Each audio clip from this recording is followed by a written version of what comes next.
साई माने गोटे पाटे काम करवा अवस्था आउ गोटे पाटू पैसा नहीं आसिले सेटा से मोठू शिखिले मो भीतर कौन आउ किसी भल गुण ना शिखा बुझिपार सेटा भूल कथा सी कहीं शिखब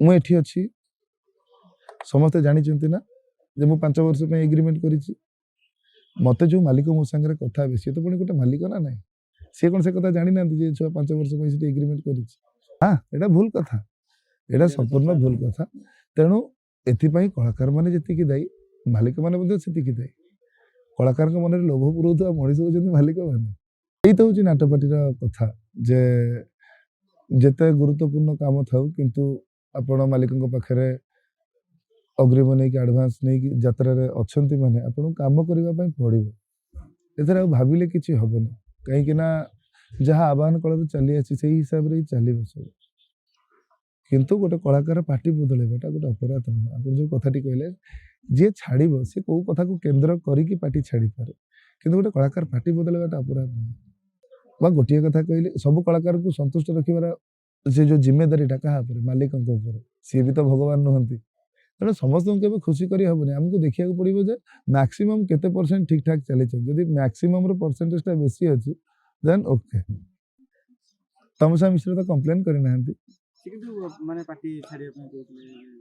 पार्टी छाड़बार अधिकार कौन गोटे कलाकार ना ना कहीं विरक्त लगे मु बजरंगी ना तो आउ को नाटक हम बुझीपारे ना मुझे मोर तो प्रत्येक राति काम ना तब कर्म को मुझे कहीं चिड़ी ना ना केवे यात्रा सेमती के मनोभाव मन में आसनी दर्शक मान भल पाइबा आशीर्वाद नाटक उपर अच्छी तेणु नाटक कमिटी लोक चाहते तेणु होची किसी लोक भल लगुच किसी लोक भल लगुनि ता भितर नाटक आगे चलती दर्शक मान रही प्रति गोटे सिंपैथी नाटक से भाई आम भी देखिलु बर्तमान फुल नाटक नाटक है दर्शक मन को छुँ आपन कैरेक्टर बहुत धन्यवाद यहाँ हूँ संपूर्ण भाव में दीपक सर परिकल्पना तेणु महेश हजारा सर निर्देशनार नाटक परिकल्पना आम तो खाली मंच पर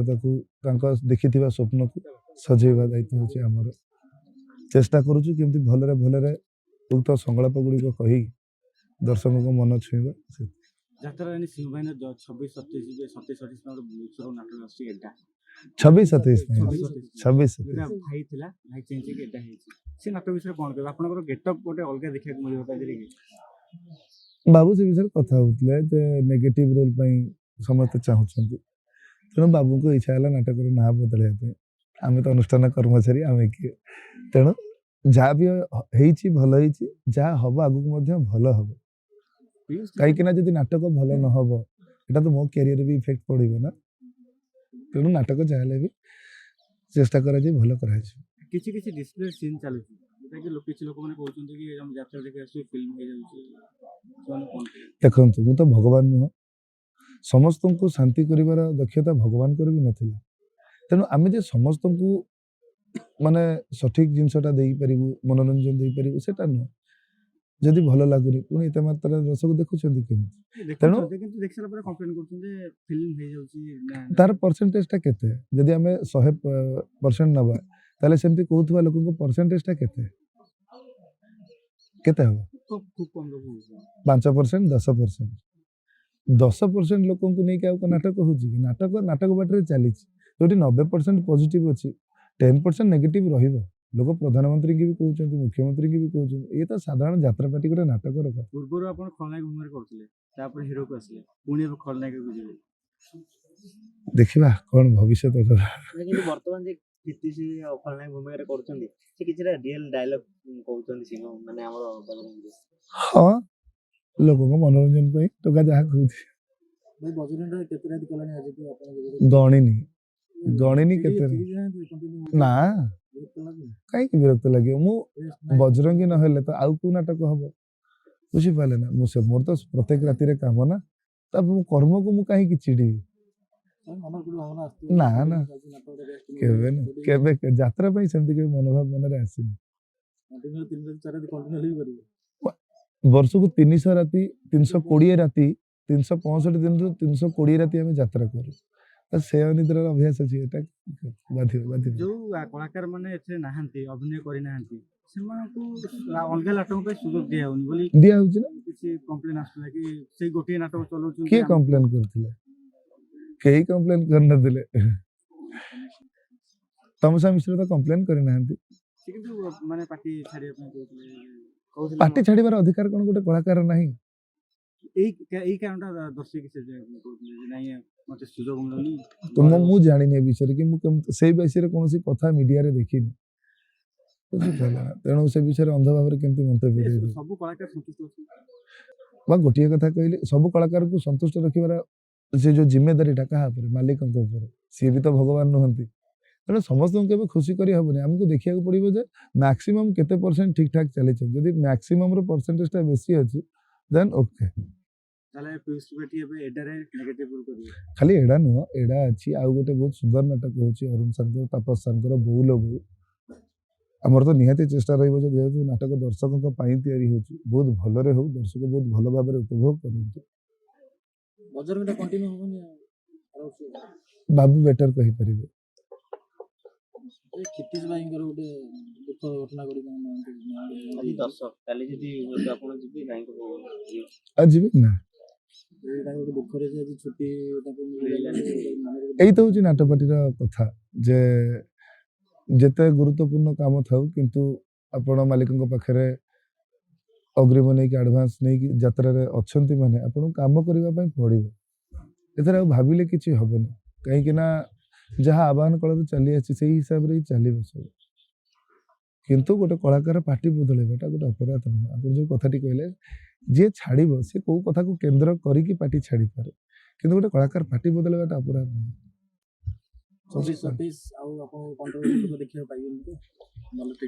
ଶୁଣନ୍ତୁ, ମୁଁ ଏଠି ଅଛି, ସମସ୍ତେ ଜାଣିଛନ୍ତି ନା ଯେ ମୁଁ 5 ବର୍ଷ ପାଇଁ ଏଗ୍ରିମେଣ୍ଟ କରିଛି।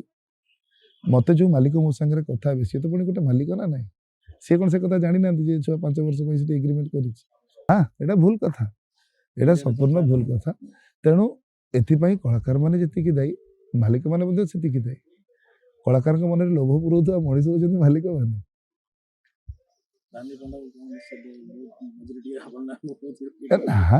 ତାକୁ କଣ ମେସେଜ ଦେବି? ତାଙ୍କୁ ଶୁଭେଚ୍ଛା, ତାଙ୍କର ନୂଆ ଯୋଉ ନାଟ୍ୟ ଅନୁଷ୍ଠାନ ଆମର ନାଟ୍ୟ ମଣ୍ଡପ ତାର ଆସନ୍ତା ବର୍ଷ ପାଇଁ ବିଗ ବଜେଟରେ କରୁଛନ୍ତି, ବହୁତ ଭଲ। ପୁନିତ ସାର୍ ଆସୁଛନ୍ତି, ଏଇଟା ଗୋଟେ ବହୁତ ବଡ ଖୁସି ଆଉ ଗର୍ବର କଥା ଯାତ୍ରା ପାଇଁ। ଯେ ଯାତ୍ରା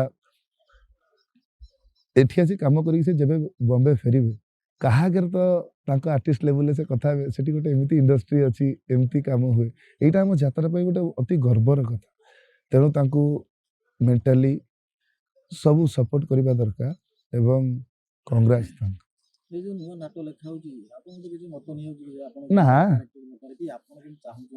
ନା ନା ନା ସେ ଦାୟିତ୍ୱ ସମ୍ପୂର୍ଣ୍ଣ ଆମର ରାଇଟର ସାରଙ୍କର ଆଉ ନିର୍ଦ୍ଦେଶକ ସାରଙ୍କର। ସେ ସମୟ ଆସିନି, ନିଜ ଇଚ୍ଛାରେ କାମ କଲା ଭଳି ସମୟ ଆସିନି। ଆସିବ, ଆଜି ନହେଲେ କାଲି ଆସିବ। ଦେଖନ୍ତୁ, ଯୋଉମାନେ ଲେଖୁଛନ୍ତି ନାଟକ ସେମାନେ ଆଜି ମୋ ସାଙ୍ଗରେ କାମ କରୁନାହାନ୍ତି। ତାଙ୍କ ହାତ ତିଆରି କଲମ ମୁନରୁ ମୁଁ ତିଆରି। ତେଣୁ ସେମାନେ ଯୋଉଠି ଆଣିକି ଏଠି ପହଞ୍ଚେଇ ପାରିଛନ୍ତି, ଆଉ ସେ ଆଗକୁ ନେଇ ପାରିବେନି। ଏତିକି ଭରସା ଆଉ କଣ ସାର୍ ମାନଙ୍କ ଉପରେ ଆମର ନାହିଁ ନା? ହାଇଦର ବି ଲେଖିଥିବା ଲୋକଟି ଜଣେ ସାର୍ ନା ନାହିଁ? ମୁଁ ଯେବେ ଆସିଥିଲି ଯୋଉ ପ୍ରଥମ ନାଟକ କରିଥିଲି ସେଟା ବି ଜଣେ ଲେଖିଥିବା ଲୋକ ହଉଛନ୍ତି ସାର୍। ଯଦି ସେ କଲମ ମୁନରୁ ମୁଁ ଆଜି ଏଠି ପହଞ୍ଚି ପାରିଛି, ଆଗକୁ ନେବା ଦାୟିତ୍ୱ ବି ତାଙ୍କର। ସେତିକି ତ ଭରସା ରଖିବା ଦରକାର ତାଙ୍କ ଉପରେ। ସିଂହ ବାହିନୀ ଟିମକୁ ନେଇକି ହଉଛି, ପିୟୁଷକୁ ନୁହଁ।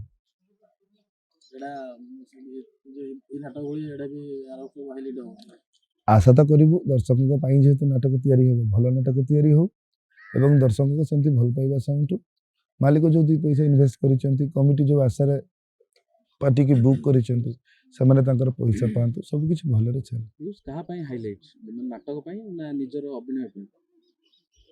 ପିୟୁଷ ହାଇଲାଇଟ ବୋଲି କିଏ ଆପଣଙ୍କୁ କହିଲେ? ତ ଲୋକ ଏଣ୍ଟ୍ରି ବେଳେ ଭିଡ, ଯୋଉଠି ବି ଯାଉଛନ୍ତି ସେଠି ଗହଳି ହଉଛି। ଆପଣଙ୍କର କ୍ରେଜ ଅଛି ବୋଲି ତ ଗହଳି ହଉଛି ନା। ଏ ସମୟ ଚାଲିଯିବ, କାହାର ରହିନି। ବୁଝିପାରିଲେନି? ମୁଁ କହିଲି ବା ଏ ସମୟ ଚାଲିଯିବ, କାହାର ରହିନି। ଯଦି ମୁଁ କିଛି ବର୍ଷ ତଳେ କ'ଣ ଥିଲି ଆପଣମାନେ ବି ଦେଖିଛନ୍ତି।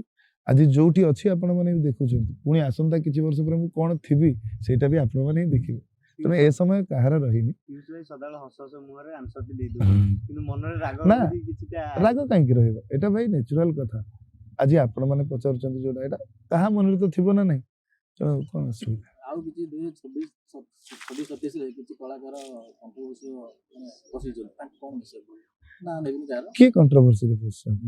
କଳାକାର ଅଛନ୍ତି। କ'ଣଟା ମେସେଜ ଗୋଟିଏ କଥା କହିଲି ବା, ଯୋଉ ସବୁ କାମ ଦେଖୁଛନ୍ତି ମୁଁ ସେତେବେଳେ ବି କହିଥିଲି ଯାତ୍ରାରେ ଏସବୁ ଆଗରୁ ଥିଲା, ଏବେ ହଉଛି, ଆଗକୁ ମଧ୍ୟ କେହି ରୋକିପାରିବେ ନାହିଁ। କାହିଁକି ନା ଏଇଟା ଗୋଟେ ଅନୁଷ୍ଠାନ ଏମିତି ଯୋଉ ମାଲିକ ବି କିଛି ପଇସା ଇନଭେଷ୍ଟ କରିକି ନାଟକଟି କରିଛନ୍ତି ତାଙ୍କ ରୋଜଗାର ପାଇଁ କରିଛନ୍ତି।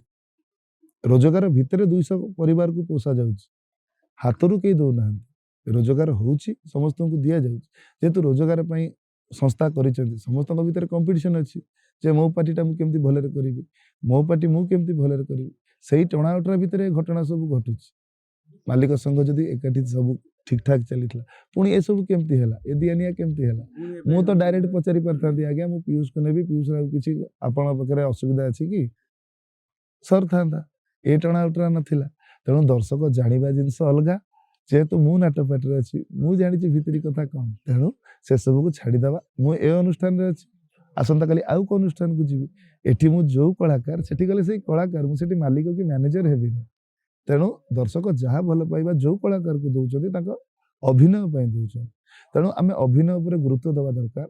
କିଏ କୋଉଠିକି ଗଲା କ'ଣ ନାହିଁ ଏସବୁଠୁ ଦୂରେଇ ରହିବା ଦରକାର। କାହିଁକି ନା ଭାଇ ମଝିରେ ଗୋଟେ ଚର୍ଚ୍ଚା ହେଲା ସାଇ ବି ବିବାଦରେ ପଡିଥିଲେ ଆଜ୍ଞା କିନ୍ତୁ ଲୋକମାନେ ମାନେ ଇଏ କଲେ ଯେ ପିୟୁଷକୁ ସାଇ ଶିଖିଲା ବୋଲି ତାକୁ କଣ କହିବେ? ଗୋଟେ ଭିଡ଼ିଓ ଆପଣ ଦି ଜଣ କରିଥିଲେ ଯେ ଆମେ ଏକାଠି ଆସୁଛୁ ଗୋଟେ ଯାତ୍ରା ପାର୍ଟି, ଯାତ୍ରା ସଂସ୍ଥା କଥା ଯଦି ସମୟ ଆଣିକି ଏକାଠି ଦି ଜଣଙ୍କୁ ପହଞ୍ଚେଇବ କାହିଁକି ନ ରହିବ? ସାଇ ବି ଗୋଟେ ଭଲ କଳାକାର। ଭଲ ଟେଣ୍ଟ ବାନ୍ଧିବାକୁ ପଡ଼ିବ ଦି ଜଣଙ୍କର ନା, ଯାତ୍ରା ଆଜ୍ଞା ଆପଣ ଯାହା ଭାବୁଛନ୍ତି ସେଇଆ ନୁହଁ। ଯାତ୍ରା ବହୁତ ଶୋଭର ଜିନିଷଟିଏ, ତାକୁ କିଛିଟା ଜିନିଷ ବର୍ତ୍ତମାନ ବିବାଦୀୟ କରିଦେଇଛି। ନା, ମାଲିକମାନଙ୍କୁ ଦୋଷ ଦେବାନି, ମାଲିକମାନଙ୍କୁ କାହିଁକି ଦୋଷ ଦେବା? ତା ଭିତରେ ସମସ୍ତଙ୍କର କିଛି ଭୁଲ ରହେ, କିନ୍ତୁ ଯୋଉଟା ଦେଖାଯାଏ ସେଟା ଦେଖାଯାଏ। ଆଚ୍ଛା, ଗୋଟେ ଶେଷ ପ୍ରଶ୍ନ ରହିବ ଆପଣଙ୍କୁ। ଭାଇ କ'ଣ ଗୋଟେ ପଚାରିଲେ ରହିଗଲା। ସାଇ ଯୋଉ ବିବାଦରେ ପଡିଥିଲେ ସେଇ ଆଜ୍ଞା। ଜିନିଷଟା କହିଲେ ସାଇ ମାନେ ଗୋଟେ ପାଟିରେ କାମ କରିବା ଅବସ୍ଥାରେ ଆଉ ଗୋଟେ ପାଟିରୁ ପଇସା ନେଇ ଆସିଲେ, ସେଇଟା ସେ ମୋଠୁ ଶିଖିଲେ। ମୋ ଭିତରେ କ'ଣ ଆଉ କିଛି ଭଲ ଗୁଣ ନଥିଲା ଶିଖିବା ପାଇଁ? ବୁଝିପାରିଲେ? ସେଟା ଭୁଲ କଥା। ସିଏ କାହିଁ ଶିଖିବ? ଗୋଟେ ପାର୍ଟିରେ କଳାକାର ଅଛନ୍ତି କିନ୍ତୁ ଅନ୍ୟ ପାର୍ଟି ସିଜନ ସରିଲା ପରେ ମାଲିକମାନେ ଫୋନ କରିକି ଡାଇରେକ୍ଟ କଳାକାରକୁ ବୁକ୍ କରୁଛନ୍ତି, ସେଇଟା ଭୁଲ ନା? ଯଦି ମାଲିକକୁ ପଚାରି କଳାକାରକୁ ଏଇଟା କେବେ ସମ୍ଭବ? ଅବିକା ଜଣେ ମାଲିକ ପାଢିଆକୁ ଫୋନ କରି ପଚାରିବେ ମୁଁ ପିୟୁଷକୁ ନେବି ଆପଣ ଛାଡ଼ିବେ? ସେ କହିବେ ହଁ ହଁ ଆପଣ ନେଇଯାଆନ୍ତୁ, ମୁଁ ଚୁପ୍ତରେ ବସୁଛି। ସେଇ କଳାକାରଟି କଣ କରୁଛି ନା ତାଙ୍କଠୁ ପଇସା ଆଣୁଛି, ତାଙ୍କଠୁ ପଇସା ଆଣୁଛି, ସେଇଥିପାଇଁ ଯୋଉ କଣ୍ଟ୍ରୋଭର୍ସିଟା ହଉଛି। ନା, ହଁ ଏଇଟା ହଉଛି ଭୁଲ। ଅବିକା ଯାହାର ଯୋଉଠି ରହିବାର ନାହିଁ ସେଠି କୌଣସି ଅଗ୍ରୀମ ନ ନେବାଟା ହଉଛି ଠିକ। ମୋର ଭୁଲ କୋଉଠି ରହିଲା? ଯେ ମୋର ସୂର୍ଯ୍ୟ ମନ୍ଦିର ରହିବାର ଥିଲା, ପଇସା ଦେଇଥିଲେ। ତାପରେ ମୁଁ ଯେତେବେଳେ କହିଲି ଯେ ଛାଡ଼ିବା ପାଇଁ, ଆଉ କଥାଟା ଗଣ୍ଠି ପଡ଼ିଗଲା। ମୁଁ ଯଦି ମୂଳରୁ ତାଙ୍କଠୁ କୌଣସି ଟଙ୍କାଟେ ବି ଅଗ୍ରୀମ ନେଇନଥାନ୍ତି, କିଛି ହେଇନଥାନ୍ତା। ଭାଇ ଘରେ କେମିତି ଅଛନ୍ତି? ଆରମ୍ଭରୁ ଆଜି ଯେତେ ନାଟକ ହେଲାଣି ବହୁତ ସିନ୍ ଆପଣଙ୍କ ଭାଇରାଲ ହେଉଛି। ବାପା ମା ଭାଉଜ ପୁଅ ଝିଅ ଭଉଣୀ କେମିତି ଦେଖୁଛନ୍ତି? ସମସ୍ତେ ଦେଖନ୍ତି, ସମସ୍ତେ ଆସି ନାଟକ ମଧ୍ୟ ଦେଖିକି ଗଲେଣି।